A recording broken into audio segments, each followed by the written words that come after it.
একটা মোবাইল যদি আমরা 1 লক্ষ টাকা দিয়ে কিনি 57% ভ্যাট দিই, তাহলে সেটা 1,57,000 হয়ে যাচ্ছে।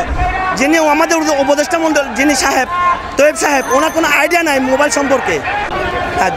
আমরা আমাদের যে দাবিটা সেটা হচ্ছে, আমরা অ্যাকচুয়ালি ভ্যাট নিয়ে আমাদের দাবিটা আমাদের যৌক্তিক দাবি, যেটা আনঅফিসিয়াল সেট বন্ধ করার যে ওনারা যে পদক্ষেপ নিচ্ছে, আমরা এটাতে যে ব্যাটটা বসাইছি আমরা ব্যাট দিতে রাজি আছি, কিন্তু ব্যাটটা একটু কমাতে বলছি জনগণের স্বার্থে। আমরা 20 লক্ষ পরিবার না হলে পথে বসে যাব। সাউথ টাউনে হোক আপনার স্বপ্নের আবাসন, শতভাগ রেডি প্লট, সাথে সাথেই সাফ কাবলা রেজিস্ট্রি। কারণ একটা মোবাইল যদি আমরা 1 লক্ষ টাকা দিয়ে কিনি 57% ভ্যাট দিই, তাহলে সেটা 1,57,000 হয়ে যাচ্ছে, তাহলে হিউজ একটা। আর পাশাপাশি প্রবাসীরা বিদেশ থেকে একটা ফোন আনতেছে, ওরা ভ্যাট দিতে হবে। তাহলে একটা প্রবাসী এত বছর বিদেশ থাকার পরে উনি একটা ফোন নিয়ে আসবে, ওটাতে ভ্যাট দিতে হবে। এটা হাস্যকর ছাড়া আর কিছু না।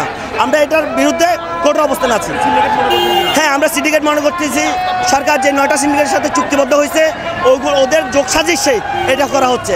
কারণ ওনারা ভ্যাট দিচ্ছে না, ওনারা ভ্যাট ফাঁকি দিয়ে বাংলাদেশে বিভিন্ন মোবাইল কোম্পানি যেমন আইটেল, টেকনো, ইনফিনিক্স, ওনারা ভ্যাট ট্যাক্স ফাঁকি দিয়ে সরকারকে বোকা বানিয়ে লোক দেখানো একটা ভ্যাট দিয়ে বাংলাদেশে এই প্রোডাক্টগুলো, নিম্নমানের প্রোডাক্টগুলো আনতেছে।